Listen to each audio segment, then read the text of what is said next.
بسم اللہ الرحمن الرحیم۔ السلام علیکم ورحمۃ اللہ وبرکاتہ۔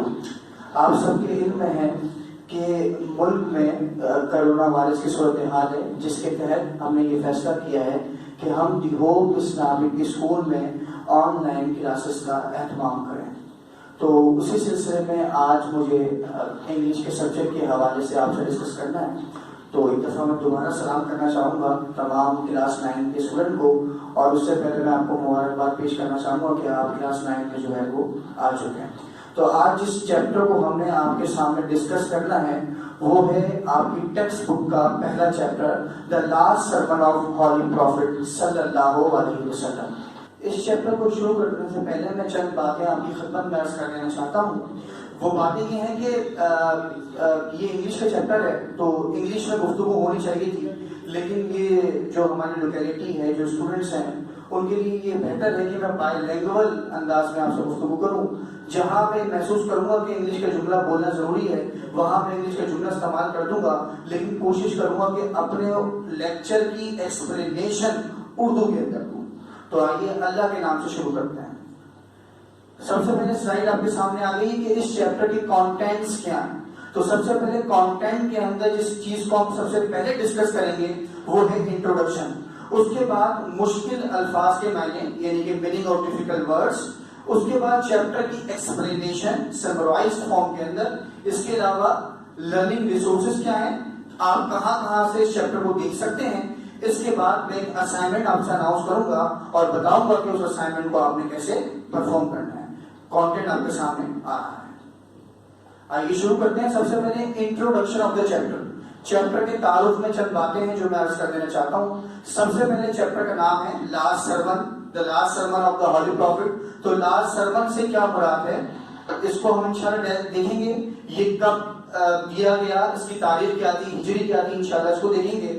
اس کے علاوہ چیپٹر کا بیک گراؤنڈ کیا ہے، پس منظر کیا ہے، کب یہ خطبہ پیش آیا، اس سے پہلے کیا تکالیف تھی جو نبی کریم صلی اللہ علیہ وسلم اور صحابہ کرام نے برداشت کی، ان کو انشاءاللہ ہم ڈسکس کریں گے۔ اس کے حوالے سے قریش کا رویہ کیا تھا اس کو ہم دیکھیں گے، اور پھر میں اس خطبے کے جو اہم ترین نکات ہیں، اہم ترین پوائنٹس ہیں، ان کو ون بائی ون پیش کرنے کی کوشش کروں گا، اور آخر میں ہم اپنے لیکچر کو کنکلوڈ کریں گے۔ تو ایک دفعہ دوبارہ میں بتائے گا، میں نے انٹروڈکشن کے اندر سلائیڈ آپ کے سامنے آ رہی ہے۔ انٹروڈکشن کے اندر میں نے کیا بات ڈسکس کری۔ سب سے پہلے انٹروڈکشن کے اندر ہم لاسٹ سرمن کب دیا گیا، کہاں دیا گیا، کس نے دیا، اس کو سمجھیں گے۔ اس کے بعد ہم یہ دیکھیں گے کہ اس کا پس منظر کیا تھا۔ اس کے بعد اس سرمن کے جو اہم ترین نکات ہیں ان کو ہم دیکھیں گے، اور آخر میں اپنے پورے لیکچر کو کنکلوڈ کروں گا۔ آئیے شروع کرتے ہیں۔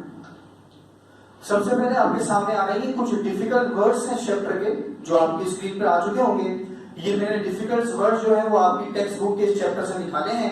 میں نے ڈیفیکلٹ ورڈز بھی آپ کے لیے لکھ دیے ہیں اور اس کی میننگ بھی لکھ دی ہے۔ تو جب آپ یہ لیکچر سن رہے ہوں گے تو اس کو ریکارڈ کر لیجیے گا، اس کو نوٹ کر لیجیے گا۔ آئیے چلتے ہیں اس چیپٹر کے اہم ترین حصے کی جانب جو ہے ایکسپلینیشن آف دا چیپٹر، یعنی کہ چیپٹر کی ہم وضاحت کرنے لگے ہیں۔ تو چیپٹر کی وضاحت، جس طرح میں نے آپ کو انٹروڈکشن کے اندر یہ بات بتائی تھی کہ ہم یہ سمجھیں گے کہ لاسٹ سرمن سے مراد کیا ہے، لاسٹ سرمن کس نے دیا، کہاں دیا اور کب دیا۔ تو لاسٹ سرمن آخری خطبے کو کہتے ہیں۔ آپ نے ورس میننگ کے اندر بھی لفظ دیکھ لیا ہے۔ سرمن کا مطلب نبی کریم صلی اللہ علیہ وسلم نے آخری خطبہ ارشاد فرمایا، اور یہ تقریباً 10 ہجری کا واقعہ ہے۔ 9 ذوالحجہ کی تاریخ تھی جب نبی کریم صلی اللہ علیہ وسلم نے یہ عظیم خطبہ لاکھوں کی تعداد کے سامنے ارشاد فرمایا۔ آپ کی اسکرین پہ اس کی ڈیٹیل انگلش میں بھی آ رہی ہے، آپ وہاں سے نوٹ کر سکتے ہیں۔ اور میدان عرفات میں یہ خطبہ جو ہے وہ ارشاد ہوا۔ اس کے بعد اس چیپٹر میں جو مجھے سب سے زبردست چیز لگی وہ یہ لگی کہ یہ چیپٹر اپنے فلیش بیک سے شروع ہو رہا ہے، یعنی کہ اس چیپٹر کا نام ہے the last sermon of holy prophet. تو ہونا ہی چاہیے تھا کہ نبی کریم صلی اللہ علیہ وسلم کا خطبہ شروع ہوتا، اس میں جو اہم ترین نکات ہیں وہ ہمارے سامنے ڈسکس ہوتے۔ لیکن اس چیپٹر کا زبردست طریقہ یہ ہے کہ چیپٹر تمہید سے، انٹروڈکشن سے شروع ہوا ہے۔ تو وہ چند باتیں جو اہم ترین باتیں ہیں جو آگے بنیاد بنے گی لاسٹ سرمن کی، وہ میں آپ سے ڈسکس کرتا ہوں۔ تو سب سے پہلے اس چیپٹر میں جو بات ڈسکس ہوئی ہے وہ نبی کریم صلی اللہ علیہ وسلم کا مختصر سا تعارف بیان کیا گیا ہے. اس میں یہ بتایا گیا ہے کہ نبی کریم صلی اللہ علیہ وسلم کب دنیا میں مبعوث کیے گئے, کب پیدا ہوئے, اور نبی کریم صلی اللہ علیہ وسلم کا تعلق کس خاندان سے تھا. تو نبی کریم صلی اللہ علیہ وسلم 571 AD میں دنیا پر جلوہ افروز ہوئے, اور نبی کریم صلی اللہ علیہ وسلم کا تعلق قریش قبیلے سے تھا جو کہ عرب کا ایک انتہائی مشہور قبیلہ ہے. اس حوالے سے اس میں جو اہم ترین نقطہ بیان ہوا ہے کہ جب نبی کریم صلی اللہ علیہ وسلم اپنی شعوری عمر کو پہنچے تو نبی کریم صلی اللہ علیہ وسلم کے جو قبیلہ تھا قریش, یہ بتوں کی پوجا میں مصروف عمل تھا. یہ بتوں کی پوجا کے حوالے سے بہت سینسیٹیو لوگ تھے, اور جب اللہ تعالیٰ نے نبی کریم صلی اللہ علیہ وسلم کو 40 سال کی عمر میں اپنا پیغمبر منتخب فرمایا تو نبی کریم صلی اللہ علیہ وسلم کی پہلی دعوت یہ تھی کہ ایک رب کو ماننا ہے. وہ انشاءاللہ آگے چل کے خطبے کے اندر بیان بھی ہو جائے گا, میں یہاں پر ہلکا سا تعارف دے کے آگے بڑھوں گا کہ نبی کریم صلی اللہ علیہ وسلم نے فرمایا کہ آپ نے خدا کو ماننا ہے. یہ نبی کریم کا کہنا تھا کہ عرب کا یہ پورا معاشرہ نبی کریم صلی اللہ علیہ وسلم کا جانی دشمن بن گیا. یہ وہ معاشرہ تھا جو نبی کریم صلی اللہ علیہ وسلم کی اخلاق کی گواہی دیتا تھا. یہ وہ معاشرہ تھا جو نبی کریم صلی اللہ علیہ وسلم کو صادق امین کے لقب سے نوازتا تھا. لیکن اس کے باوجود اس معاشرے نے نبی کریم صلی اللہ علیہ وسلم کی نہ صرف مخالفت کی بلکہ نبی کریم صلی اللہ علیہ وسلم کو طرح طرح کی عبرتناک تکالیف بھی پہنچائیں. اس سلسلے میں تمام صحابہ اکرام بھی ان ظالموں کا شکار بنے. ایسے موقع میں یہ صورتحال پیش آئی کہ نبی کریم صلی اللہ علیہ وسلم نے اپنے سب سے فیتھفل فرینڈ, سب سے وفادار دوست ابو بکر صدیق رضی اللہ تعالی عنہ کے ساتھ ہجرت فرمائی, اور آپ مدینے میں جا کر آباد ہو گئے. اور آپ کے چند ساتھی بھی جن پر یہ طرح طرح کے ظلم ہو رہے تھے وہ بھی نبی کریم صلی اللہ علیہ وسلم کے بعد مدینہ شریف جا کر سیٹلڈ ہو گئے. وہاں پر نبی کریم صلی اللہ علیہ وسلم نے ایک زبردست قسم کی اسلامک سوسائٹی کا انعقاد کیا, اور نبی کریم صلی اللہ علیہ وسلم نے یہ اسلامک سوسائٹی 3 بیسک پرنسپلز پر استوار کی. اس کے 3 بیسک پرنسپل میں نمبر 1 پرنسپل ہے کہ اللہ تعالیٰ کے علاوہ کوئی رب نہیں ہے. یہ مذہب کا وہ بنیادی نقطہ ہے جس پر تمام احکامات کھڑے ہوئے ہیں, کیونکہ اس نقطے کو ماننے کے بعد ہی ہمارے تمام اعمال اللہ تعالیٰ کی بارگاہ میں قابل قبول ہو سکتے ہیں. لہذا نبی کریم صلی اللہ علیہ وسلم نے مدینے میں جس سوسائٹی کا انعقاد کیا اس کا پہلا اہم ترین نقطہ یہ تھا کہ نبی کریم صلی اللہ علیہ وسلم نے یہ فرمایا کہ اس کائنات کا ایک واحد رب ہے اور وہ ہے اللہ رب العزت. اس کا دوسرا اہم ترین نقطہ یہ تھا کہ میں یعنی نبی کریم صلی اللہ علیہ وسلم اللہ کے آخری رسول ہیں. اس کا تیسرا اہم ترین نقطہ جو کہ انسانیت کے حوالے سے بنیادی حیثیت رکھتا ہے وہ یہ تھا کہ تمام مسلمان آپس میں بھائی بھائی. یہ 3 زبردست قسم کے پرنسپلز پر نبی کریم صلی اللہ علیہ وسلم نے مدینے میں اسلامک سوسائٹی کی بنیاد رکھی. تو یہ وہ بیک گراؤنڈ تھا جو میں چاہتا تھا کہ میں اس میں عرض کروں, اور اس چیپٹر کا یہ بڑا احسن طریقہ ہے کہ اس نے ان پوائنٹس کو لاسٹ سرمن سے پہلے ایڈریس کیا تاکہ اس کی بنیاد پر لاسٹ سرمن کو سمجھا جا سکے. آئیے آگے سنتے ہیں. اب آپ کی بک کے مطابق جو لاسٹ سرمن کے اندر پوائنٹس ڈسکس ہوئے ہیں وہ 3 ہیں. ویسے تو پورا کا پورا خطبہ ہی انسانیت کی تاریخ کا سب سے بڑا خطبہ ہے. یہ وہ خطبہ ہے جس میں ایک طرف اللہ کی وحدانیت کا اقرار کیا جا رہا ہے تو دوسری طرف انسانیت کا درس دلایا جا رہا ہے. لیکن اس خطبے میں تمام چیزیں بیان ہوئی ہیں, لیکن آپ کی بک کے اندر 3 مین پوائنٹ بیان ہوئے ہیں جو آپ کی اسکرین پر آ بھی رہے ہیں, آپ کی سلائیڈ آپ دیکھ رہے ہیں, ان کو میں انشاءاللہ آپ کے سامنے بیان کرنے کی کوشش کروں گا.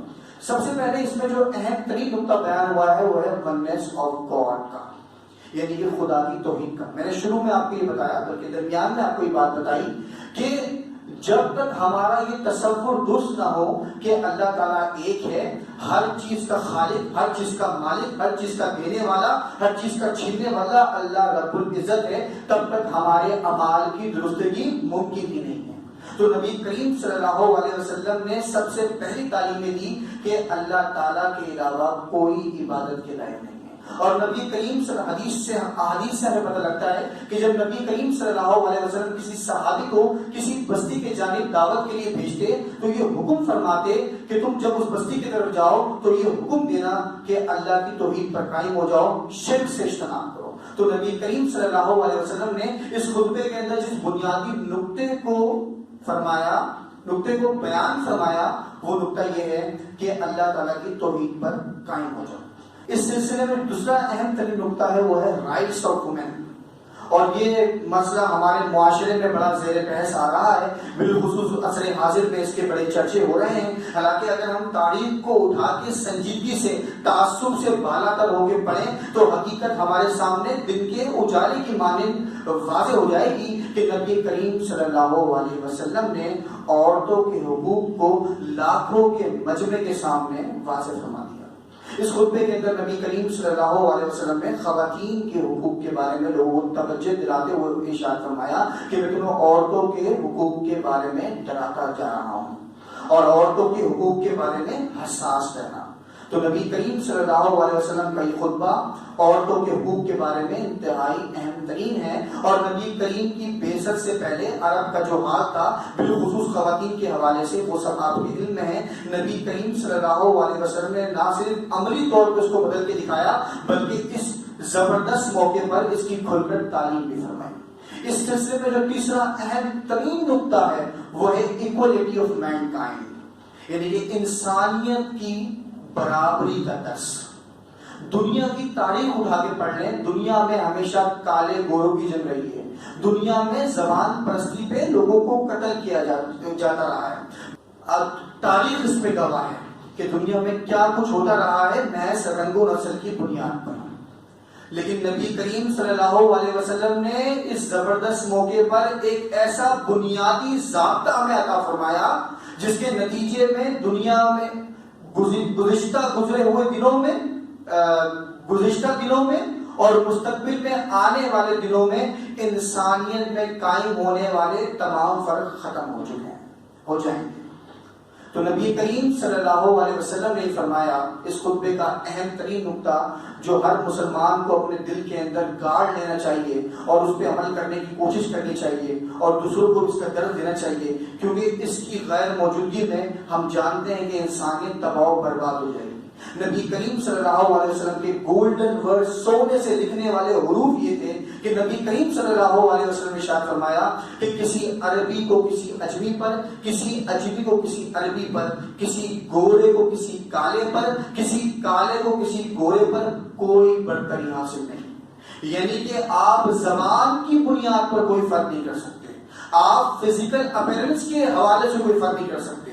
فرق کرنے کی بنیاد بھی نبی کریم صلی اللہ علیہ وسلم نے آگے ارشاد فرمائی۔ آپ نے فرمایا برتری کی بنیاد صرف تقویٰ ہے۔ اور اس بات کے سلسلے میں ایک علمی نقطہ عرض کرتا چلوں کہ کون کتنا متقی ہے یہ انسانوں کے فیصلہ کرنے کی بات نہیں ہے، یہ اللہ تعالیٰ کے فیصلہ کرنے کی بات ہے۔ تو اللہ تعالیٰ ہی جانتا ہے کہ ہم میں سے کون کتنا متقی ہے، لہٰذا نبی کریم صلی اللہ علیہ وسلم نے یہ فرمایا کہ ہمیں کسی سے زبانی بنیاد پر، لسانی بنیاد پر کوئی برتری حاصل نہیں ہے، ہمیں اپنی فزیکل اپیرنس کی بنیاد پر کوئی برتری حاصل نہیں ہے، بلکہ برتری حاصل ہونے کی بنیاد کیا ہے؟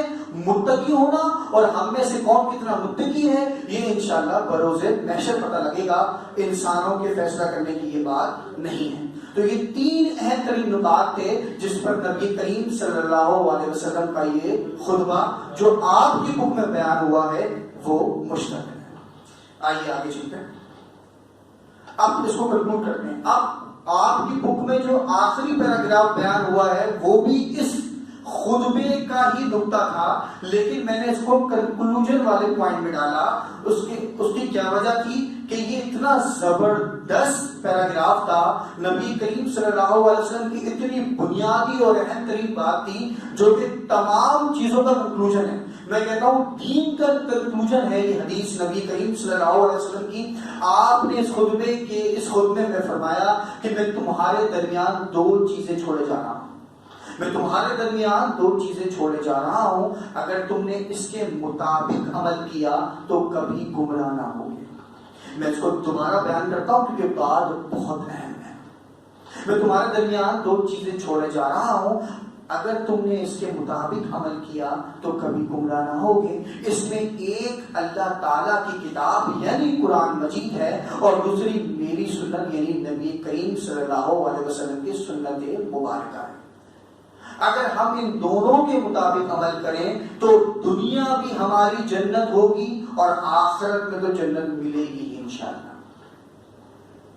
تو چیپٹر یہاں تک جو ہے وہ کنکلوڈ ہو گیا۔ اگر آپ کی کوئی بات سمجھ میں نہ آئی ہو تو مینجمنٹ جو آپ کو ذرائع پرووائڈ کرے کمنٹس کرنے کے، سوال پوچھنے کے، اس کو استعمال میں لاتے ہوئے آپ مجھ سے سوال کر سکتے ہیں، انشاءاللہ میں آپ کے جواب دوں گا۔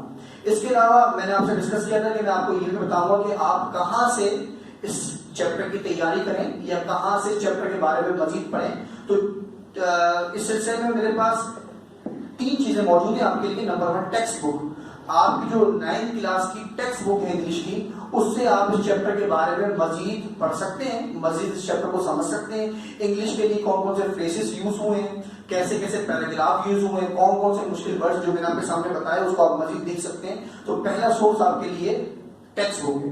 دوسرا ریسورس ہے آپ کی 10 ایئرس، پہلے تو 5 ایئرس تھی لیکن کچھ مارکیٹنگ چیزوں نے مشورہ دیا تو 10 ایئر بنا دی گئی، مہنگی آتی نا، تو 10 ایئرس بنا دی گئی۔ تو 10 ایئرس کے اندر بھی آپ دیکھ سکتے ہیں، لیکن 10 ایئرس کے بعد میں ایک بات کہہ دوں اس کے حوالے سے کہ 10 ایئرس بتانے کا میرا مقصد یہ کہ آپ پر پیپر کا پیٹرن واضح ہو جائے، چھاپنے نہیں ہے وہاں سے آنسرس وغیرہ۔ اس کا مطلب یہ ہے کہ آپ جب 10 ایئر کو دیکھتے ہیں تو آپ کو یہ پتہ لگ جاتا ہے کہ پیپر کس طرح سے آتا ہے۔ تو 10 ایئرس کا بھی آپ مطالعہ کر سکتے ہیں۔ ویسے بھی آپ لوگ فارغ ہیں ماشاءاللہ سے، صحیح ہے، ماشاءاللہ سے خیر نہیں، لیکن آپ اس کا مطالعہ کر سکتے ہیں۔ اس کے علاوہ انٹرنیٹ ہے، انٹرنیٹ پر آپ کو ہر قسم کا کانٹینٹ مل جائے گا چیپٹر کے حوالے سے۔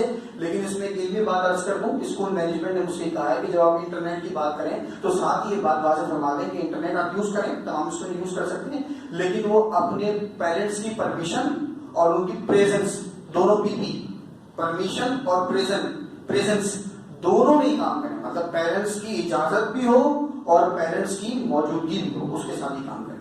تو یہ 3 ریسورسز ہیں، لرننگ ریسورسز، میں نے سلائڈ کا نام دیا، سلائڈ آپ کے سامنے آ رہی ہے۔ تو ٹیکسٹ بک پہلے نمبر پہ، دوسرا 10 ایئرس کیوں؟ پیپر کا پیٹرن آپ پہ واضح ہو جائے، اور تیسرا انٹرنیٹ جس کو پیپر کا پیٹرن بھی واضح ہو جائے گا، سب کچھ واضح ہو جائے گا اس چیپٹر کے حوالے سے۔ آخر میں اسائنمنٹ میں یہاں بھی اناؤنس نہیں کر رہا، اسائنمنٹ کے لیے اسکول مینجمنٹ نے ایک پلان بنایا ہے کہ ہر سیٹرڈے آپ کے فادر آئیں گے، آپ کی مدر آئیں گی گرل سیکشن میں، وہ جو ہے اسکول سے اسائنمنٹ لے کے جائیں گی۔ اس میں اس چیپٹر کے امپورٹنٹ کوشچنس، پیپر کے حوالے سے جو بھی اہم چیزیں، آپ کی لرننگ کے حوالے سے جو بھی اہم چیزیں، وہ میں اسائنمنٹ کے تھرو آپ تک پہنچا دوں گا۔ اس کو پھر 1 ہفتے کے اندر کر آپ نے سبمٹ کروانا ہوگا۔ کوئی بات اگر آپ نے پوچھنی ہو تو میں نے آپ کو شروع آخر میں بتایا کہ جو بھی مینجمنٹ آپ کو ریسورسز فراہم کرے گی اس کے ذریعے آپ کامنٹ باکس کے اندر وہ چیز پوچھ سکتے ہیں، تو انشاءاللہ میں جواب دوں گا۔ زندگی رہی تو انشاءاللہ پھر ہم نیکسٹ چیپٹر پڑھیں گے، اس حوالے سے کوئی سوالات ہوں گے تو میں اس کو ڈسکس کروں گا، پھر انشاءاللہ 2nd چیپٹر کی طرف پڑھیں گے۔ جزاک اللہ، اپنا خیال رکھیے۔